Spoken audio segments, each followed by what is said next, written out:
Hi guys, it's Sabrina. So I survived my first week of senior year and now I'm about to start my next week. So I thought, why not start off the week right with a new video? And like I said in my last video, I was going to film a video about how I studied for the MCAT and everything that I did to improve my score by 12 points.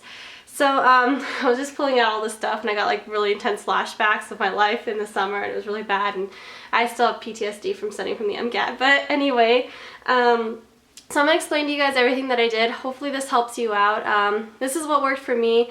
It may or may not work for you, but if you put in the time, you put in the effort, you put in the hard work, I'm pretty sure it'll pay off.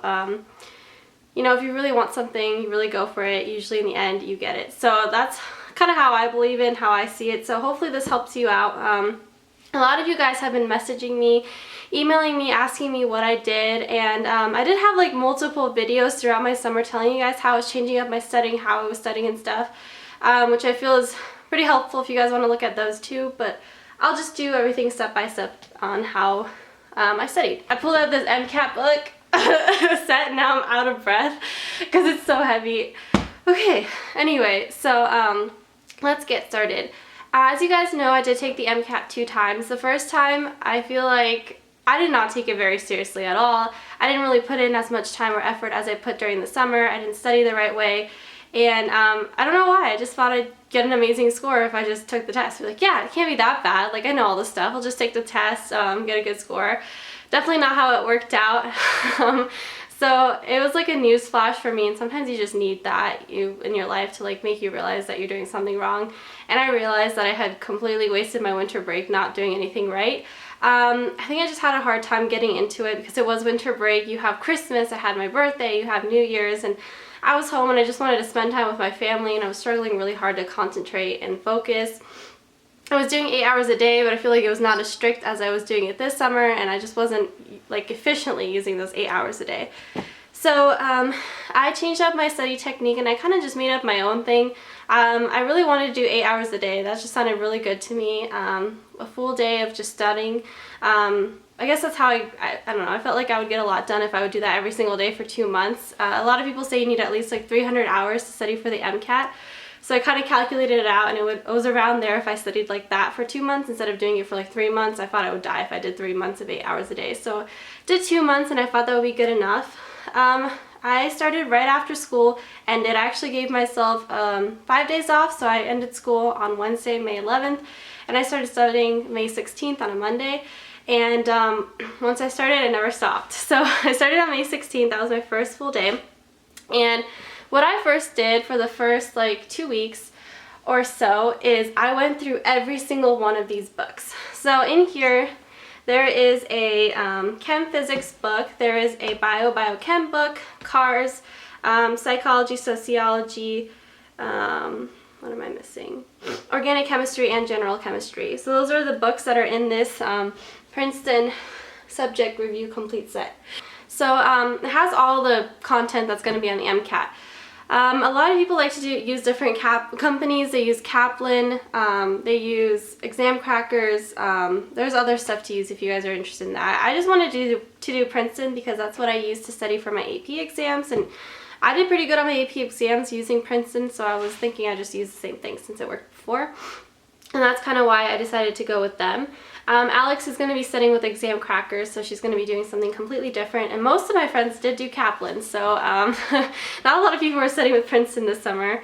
I feel like Princeton is pretty good. Their books are really intense. They're filled with content, just like page by page by page.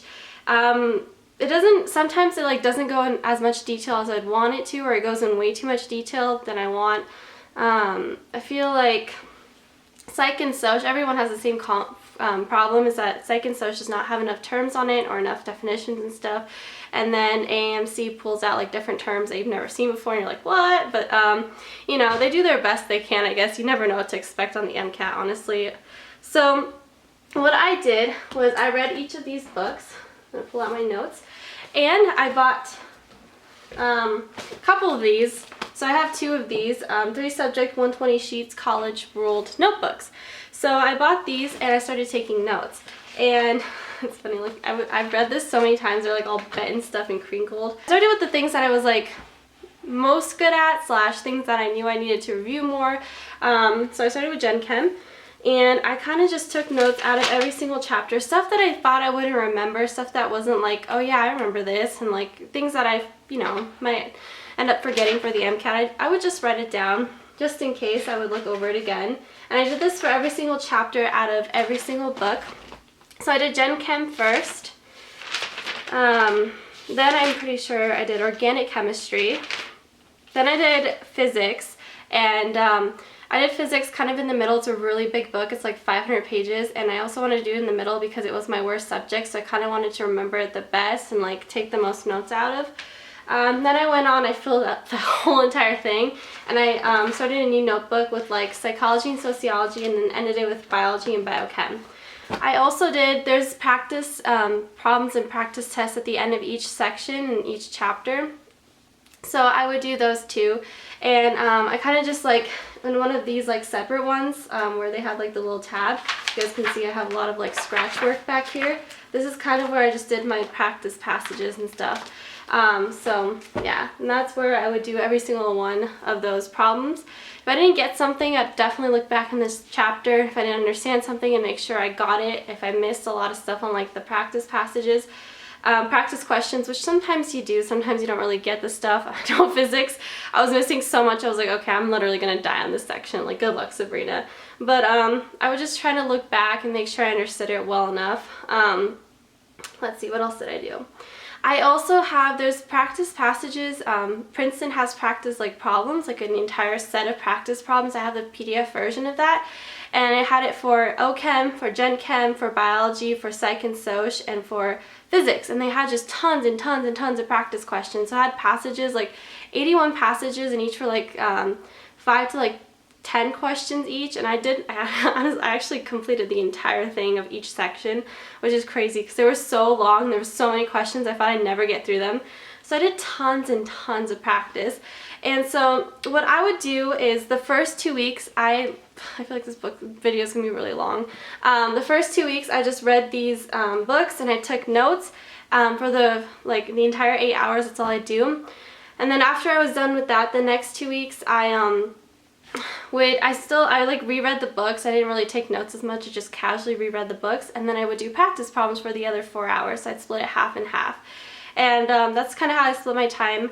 I would do tons and tons of practice problems because I feel like I understood the content, I got it well, like I got what was going to be on the MCAT, but I needed to be able to apply it. So that's why I definitely recommend, once you are done with content review, like don't spend too much time on it. Spend like 2 to 4 weeks on it if you want. Depends on, you know, how good you feel about it, and then spend the last whatever many weeks you have just doing practice problems. And so I do practice problems using those practice passages I told you guys about that I got from Princeton. And then I would also be watching Khan Academy videos for the MCAT. Khan Academy has amazing videos. I pretty much went through all of the physics and all of the Gen Chem. And I watched those videos on subjects that I wasn't sure about, and I take notes on those videos too. Any way that could help me understand better the material. I'm a pretty visual person, I feel. I like seeing things, and I also like writing notes at the same time, so videos definitely help me out, I feel. So if you're like me, definitely check out Khan Academy and just look up any subject you're not good at and try to understand it better. So I did that with metabolism, with like citric acid cycle, fatty acid, stuff like that also, because my books, my Princeton books, don't really go into that as much detail, and some other books, like I know Kaplan goes into a lot of detail with that. And I just wanted to make sure I had those cycles down. Then I have the exam crackers like packet. This is the one for the physics, and there's also organic chemistry in here. It's the 1001 questions. I did this whole packet. Each of these are like 700 problems long, and it was intense. Like I would get so frustrated during physics of these because I would like not know how to do anything, and I get so mad at myself because I couldn't do anything, and I was like, what's the point of me even doing these practice problems? But in the end, I guess it really helped out doing them. So if you're not good at a subject, definitely check out the Exam Crackers 1001 series for whatever subject you need to like practice more on. This really helped me out in the end, I feel like. So definitely recommend doing that.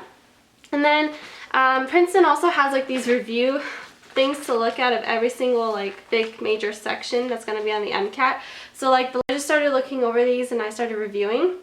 I also read over this. This is the official MCAT, the official guide to the MCAT exam 2015 from the company AAMC that actually makes the test.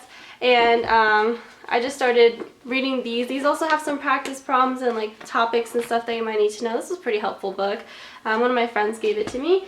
And then I also made flashcards. I literally did every single type of medium you can imagine. I was trying to really like study for this test. And this was mostly like physics, OChem stuff, and I just wrote flashcards on like definitions and like SN2 reactions, things that were not in my book, things that I wasn't sure about, and I had flashcards I would read and look over at least once a day.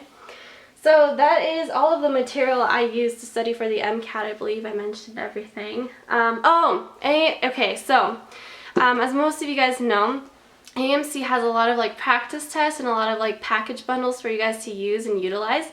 Definitely recommend doing that. I bought the AMC bundle with the like practice questions for physics, for Gen Chem, for OChem, which has like 120 questions each, and for cars, and I did those, and those really helped too. Those are a lot like the MCAT, I feel like. It's just like set up like the MCAT. They give you scores that like kind of like what the MCAT, well, they'll give you scores and like projections of how you do on the MCAT. So I recommend buying those. They're like $70. I spent so much money studying for the MCAT. And then I definitely bought both practice tests that they have, the unofficial unscored one and then the scored one. And those, once again, super helpful. They just let you know how you're doing and what to expect on your real MCAT. So it's going to be a lot of money. It's a lot of investment. I did all the Princeton practice tests, and I also took a couple Kaplan practice tests because my friends had access to them. I just felt like Kaplan practice tests were so much harder than the actual MCAT, so I tried to take those without being like disappointed in myself when I got like a freaking 500 and was like, wow, got a 500. I think the best I ever did on one of those was a 501, and I was like freaking out. I was like, wow, I'm never going to get a good score on the MCAT. I feel like the most realistic one was the AAMC one. It told me kind of what I was going to get on the MCAT. So if you can, definitely take that one. And take that one 2 weeks before your test, so you pretty much know how you're going to do on your test. I feel like that's the best time to take it. So that's what I recommend. And then I would take a practice test once a week, every Monday or whenever I wanted, every Friday. It kind of like switched around. And that would gauge how I was doing, how I was improving, and it was pretty cool. It was pretty slow improvement, like 2 points or so, but I saw myself improve dramatically at the end. I feel like at the end I was doing a lot more practice problems and really focusing on what I didn't know. So just use those practice tests to, you know, gauge your performance. And don't be like too disappointed in yourself if you have a week or two where you're not improving too much. I had a week where I was stuck at like 503 and I was like, wow, I guess this is what I'm gonna get on the MCAT. But I then shot up by like 2 points and I got a 505 and I was like, okay, that's good enough, whatever. So yeah, I think that's it. Did I do anything else? Khan Academy, wrote notes, used exam crackers, used AMC. I think that's it. So that is how I studied for the MCAT. That is how I improved by 12 points. I took it more seriously. I used all of my resources and any resources I could get a hand on, and just worked on my weaknesses and stuff and did a lot of practice problems. So I hope that helps you guys out. Good luck with, I'll link anything down below that might help you guys. Good luck with studying for the MCAT, and good luck with this fun process in your life. You're gonna do great. Just don't give up, and don't be too frustrated on yourself, okay? There's only so much you can do. So hope you guys found this video helpful, and I'll see you guys in my upcoming videos. Once again, good luck.